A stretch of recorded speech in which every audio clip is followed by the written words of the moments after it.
ये 4 immigrant workers बड़े ही कम दामों में हायर किए जाते हैं एक कपल का घर रेनोवेट करने के लिए, इस बात से अनजान कि वो अपनी ही कब्र खोद रहे हैं। मैं हूं नेहा और आपका बहुत वेलकम है फिल्म ट्रेंड्स चैनल पर। चलिए आज की वीडियो शुरू करते हैं। मूवी की स्टार्टिंग में हम एक आदमी को किसी बेसमेंट में कैद दिखते हैं। वो बाहर निकलने के लिए झटपटा रहा था और तो और वहाँ पर बहुत सारे लोगों की लाशें भी पड़ी हुई थी, सिर्फ वही एक आदमी जिंदा था। चलिए देखते हैं इन सब की शुरुआत कहाँ से और कैसे हुई। अब हम एक मैक्सिकन आदमी मेमो को देखते हैं जो अपने मुंह बोले भाई एलेहांड्रो से मिलने आया है। ये दोनों यूएस में इलीगली रह रहे हैं बिना डॉक्यूमेंट्स के। अब ये इमिग्रेंट थे, इसीलिए बस जैसे तैसे ही गुजारा कर रहे थे जिंदगी जीने के लिए। एलेहांड्रो अच्छे पैसे कमाकर अपनी बीवी और बच्चे को मेक्सिको से लाना चाहता था, लेकिन हालत तो इतनी खराब थी कि उसके खुद के खाने पीने के कड़के थे। वैसे ये हाल सिर्फ मेमो या एलेहांड्रो का नहीं, बल्कि वहाँ पर और भी कई सारे लोग थे जो उन्हीं की तरह इलीगली वहाँ रह रहे थे और कम से कम वेज में मजदूरी करके जिंदगी काट ही रहे थे। मेमो और एलेहांड्रो रोज एक सड़क किनारे खड़े हो जाते और लोग उन्हें कम वेजेस में मजदूरी करने ले जाते। एलेहांड्रो अपनी फैमिली के लिए मन लगा के काम करता, लेकिन वही मेमो कोई भी काम में इंटरेस्ट नहीं ले रहा था। दिन खत्म होने पर एलेहांड्रो ने मेमो से पूछा कि उसने कितना कमाया। मेमो की खामोशी ने उसे सब बता दिया। उसने अपने पास से कुछ पैसे उसे दे दिए। रात में एलेहांड्रो अपनी बीवी को फोन पर कहता है कि वो पूरी कोशिश कर रहा है और वो जल्द से जल्द उन्हें यहाँ उसके पास बुला लेगा। अगले दिन वो फिर से काम की तलाश में सड़क किनारे खड़े हो जाते हैं। इस बार दो लोग हेक्टर और एंटोनियो भी उन्हें ज्वाइन करते हैं। ये दोनों भी काम की तलाश में ही थे। थोड़ी देर बाद वहाँ एक औरत जिसका नाम लिज था वहाँ आती है। वो कंस्ट्रक्शन का सामान लेने आई थी। हेक्टर और एलेहांड्रो मौके का फायदा उठा के लिज को कन्विंस करने में लग जाते हैं कि वो उन्हें हायर कर ले, पर लिज ने ऑलरेडी वर्कर्स हायर कर लिए थे। एलेहांड्रो से कहता है कि वो बेहतर काम कर सकते हैं, वो भी कम दाम में। उसके बाद वो चारों लिज के साथ उसके घर चल देते हैं। रास्ते में थोड़ा नेगोशिएट करके $500 एक आदमी के लिए तय होता है। लिज का घर काफी बड़ा और आलीशान था। वो लोग आउटहाउस में काम करना शुरू करते हैं। यहाँ भी मेमो काम में बिल्कुल इंटरेस्ट नहीं ले रहा था और एलेहांड्रो से समझाने की कोशिश करता है। थोड़ी देर बाद लिज उन्हें कुछ बियर की बोतल्स लाके देती है ताकि उनका काम में मन लगा रहे। हाउ स्वीट, कितनी अच्छी है ना लिज, मजदूरों का भी कितना ख्याल रख रही है। हेक्टर मौके का फायदा उठाकर लिज से चापलूसी की बातें करता है और उससे फ्लर्ट करने की कोशिश करता है। वो कहता है कि अंदर भी कोई काम है मैडम, मैं किए देता हूँ, पर लिज कहती है औकात में रहे टकलू। बेचारे का तो पोपट ही हो गया। तभी हम लिज के हस्बैंड को भी देख पाते हैं। उसके बाद एलेहांड्रो हेक्टर का मजाक उड़ाता है क्योंकि लिज ने हेक्टर को घास नहीं डाली थी, जिससे हेक्टर का ईगो हर्ट हुआ और वो एक नाइफ से उसे धमकी देने लगा। उसके बाद एंटोनियो बाथरूम की तलाश में लिज के घर तक पहुंच गया, जहां लिज का डॉग उस पर भौंकने लगा। एंटोनियो ने लिज से पूछा क्या वो वॉशरूम यूज कर सकता है, लेकिन लिज ने बड़े ही अच्छे अंदाज में उससे कहा कि वो बहुत गंदा है, जिससे उसका आलीशान घर भी गंदा हो जाएगा।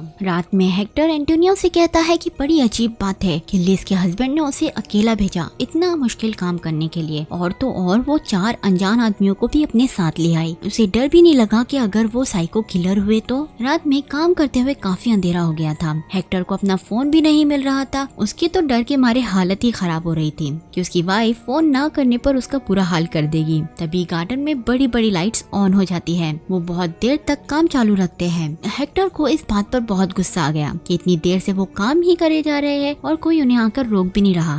रात काफी हो चुकी थी तो वो काम बंद कर रेस्ट करने का डिसाइड करते हैं। थोड़ी देर बाद उन सभी की आंख एक झटके से खुली क्योंकि कोई उन पर पानी से बौछार कर रहा था। ये और कोई नहीं बल्कि लिज थी। वो धमकी देती है कि अगर काम रुका तो वो उन्हें एक थैला नहीं देंगी। लिज का ये बर्ताव उनसे हजम नहीं हो रहा था क्योंकि अभी तक लिज तो काफी अच्छी और स्वीट ही लग रही थी। खैर वो कुछ कर भी नहीं सकते थे, इसीलिए काम जारी रखते हैं। बेचारे पूरी रात बिना रुके काम कर रहे थे और बहुत थक गए थे, पर उन्हें जल्द से जल्द काम खत्म करना था। मेमो बेन को यानी लिज के हस्बैंड को अपनी फैंसी कार में बाहर जाते हुए देखता है। इनफैक्ट उनका गेट भी काफी फैंसी था जो सिर्फ रिमोट से कंट्रोल होता था। मेमो बेन के जाने के बाद गेट को जरा करीब से देखने जाता है। गेट के आजू बाजू फेंस लगा हुआ था। मेमो ने जैसे ही उसे टच किया उसे एक जोरदार झटका लगा क्योंकि पूरे फेंस इलेक्ट्रीफाइड थे, जो कि एक अच्छा साइन तो नहीं था उन सभी के लिए। इधर घर में लिज को बर्तन साफ करते हुए नीचे कैबिनेट से कुछ आवाजें आई। खोलने पर पता चला कि कुछ चूहों ने वहाँ घर बना लिया है। लिज ने आव देखा ना ताव एक ऑब्जेक्ट से सभी छोटे छोटे चूहों का काम तमाम कर दिया। ये औरत जितनी शरीफ और स्वीट लग रही थी उतनी ही उल्टी है।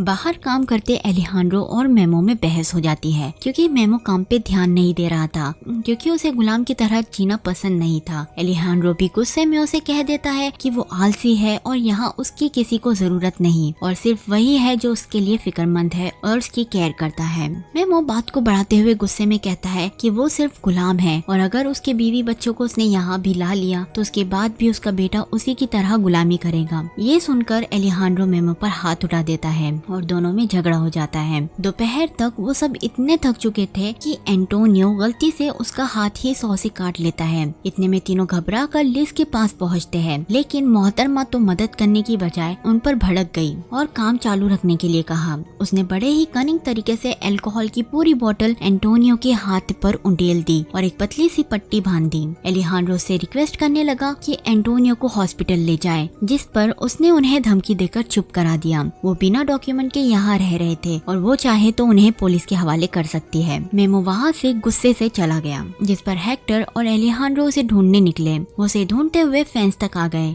हेक्टर ने फेंस को छुआ जिससे उसे भी बिजली का झटका लगा। तभी मेमो पीछे की तरफ से आकर उन्हें कहता है कि फेंस चारों तरफ से घिरे हुए है और बाहर निकलने का कोई दूसरा रास्ता नहीं है। अब ये चारों अंदर फंस गए थे। बाहर जाने का एक ही रास्ता था, वो भी गेट के जरिए, जो कि रिमोट से कंट्रोल होता था और अगर उन्हें बाहर निकलना है तो उन्हें गाड़ी चाहिए थी। हेक्टर फ्रस्ट्रेट होकर उनके घर में घुस गया। उसने चाकू से विंडो तोड़ा और घर में घुसा। घर के अंदर कोई नहीं था। लकीली उसे चाबी भी मिल गई थी। अब वो बाहर चाबी अपने साथियों के पास लेकर आ ही रहा था कि बेन ने उसके पैर पर गोली चला दी।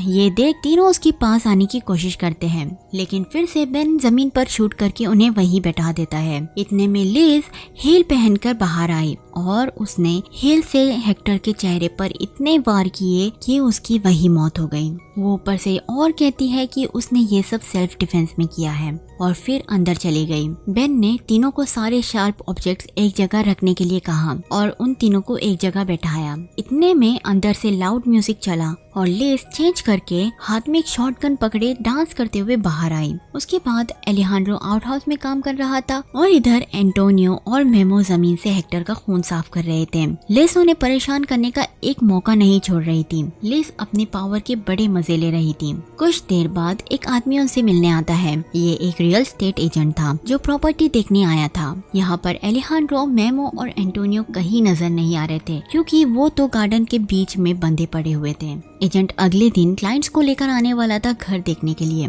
उस एजेंट के जाने के बाद वो तीनों फिर से साइको कपल के सामने खड़े थे। बेन घर के अंदर चला गया और लिज ने उन्हें डिगिंग का काम करने को कहा और साथ ही उन्हें नेकेड होने के लिए भी कहा। बेचारे तो पहले हेजिटेट कर रहे थे, लेकिन लिज की गन का पॉइंट उन्हीं की तरफ था। वो कुछ भी कर सकती थी, इसीलिए वो मजबूरी में उसकी बात मान ही लेते हैं। वो तीनों जमीन में गड्ढा करने लगते हैं। एंटोनियो की हालत काफी खराब हो रही थी क्योंकि उसका हाथ पहले से ही जख्मी था। एलिहांड्रो लिज से रिक्वेस्ट करता है कि वो एंटोनियो को थोड़ा आराम करने दे। इस पर बेन उसे ऊपर बुलाता है, उस पर रहम खाकर नहीं बल्कि वो तो उसे सर पर मारकर बेहोश कर देता है। फिर लिज दोनों को पीट करके खड़े रहने को कहती है। एलिहांड्रो और मेमो को तो लगा कि अब उनकी बारी है, उनका खोदा हुआ गड्ढा उन्हीं की कब्र बन जाएंगी, पर ऐसा नहीं होता। पर बेन उन्हें कपड़े लौटाता है। एक्चुअली वो गड्ढा ट्रीज को प्लांट करने के लिए था। अब दोनों को काम करते हुए रात हो गई थी। वो अपने हाथों से ही गड्ढा खोद रहे थे। इतने में एंटोनियो को भी थोड़ा होश आने लगा था। मेमो ने देखा कि गड्ढे में एक पाइप है।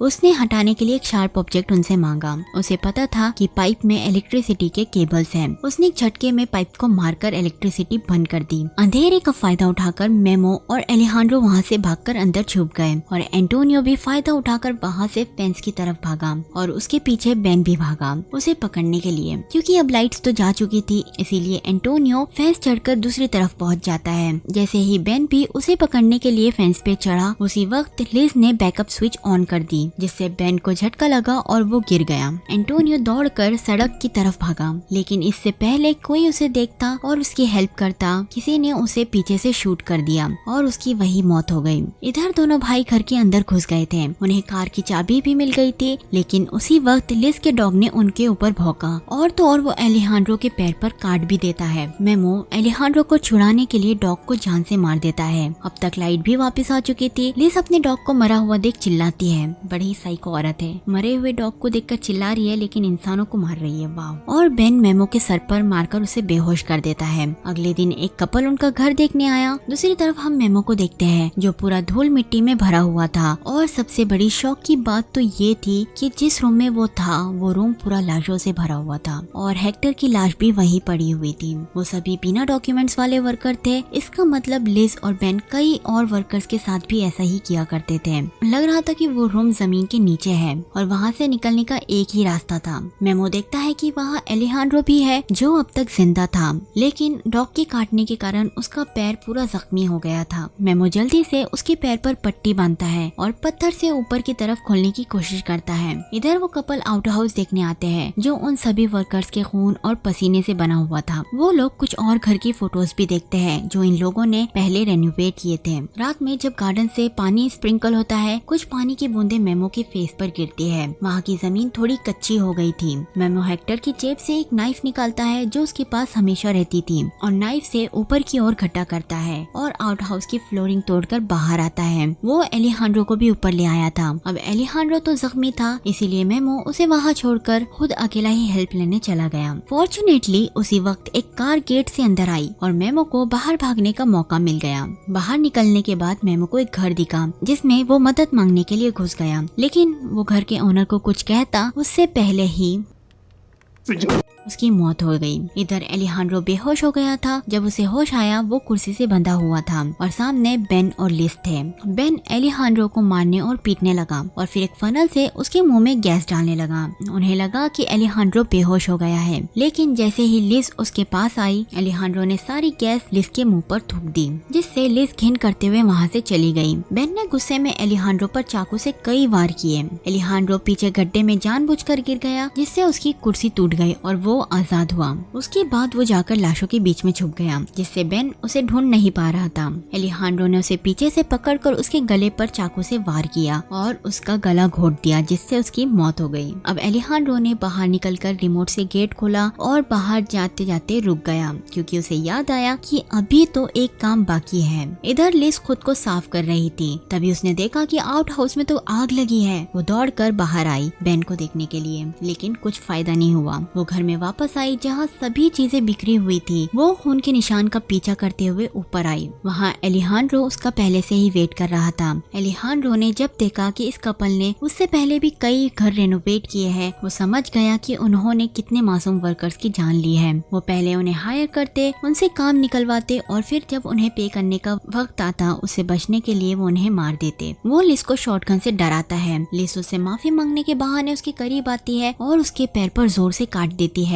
फिर वो मौका देखकर खिड़की से कूदकर बाहर भाग गई और एलिहांड्रो भी उसके पीछे भागा। लिज भागे ही जा रही थी, तभी वो आदमी जिसने मेमो को मारा था वो लिज को भागते हुए देख एलिहांड्रो काफी पीछे था और फिर एक गन से कोई लिज के सर पर शूट कर देता है और उसकी मौत हो जाती है। पुलिस मेमो की बॉडी को बैग में डालकर ले जाती है। कोई सबूत न होने के कारण केस भी बंद हो गया था। लास्ट सीन में हम एलिहांड्रो को देखते हैं जो एक आदमी को पैसे दे रहा था उसकी फैमिली को वहाँ लाने के लिए, और वो आदमी उसे कहता है कि वो सेफली उसकी फैमिली को यहाँ ला लेगा और ये मूवी यही एंड हो जाती है। चलिए दोस्तों, आज की वीडियो में बस इतना ही। मिलती हूँ अगली वीडियो में, और हाँ दोस्तों, मेरे चैनल को सब्सक्राइब करना ना भूलिए।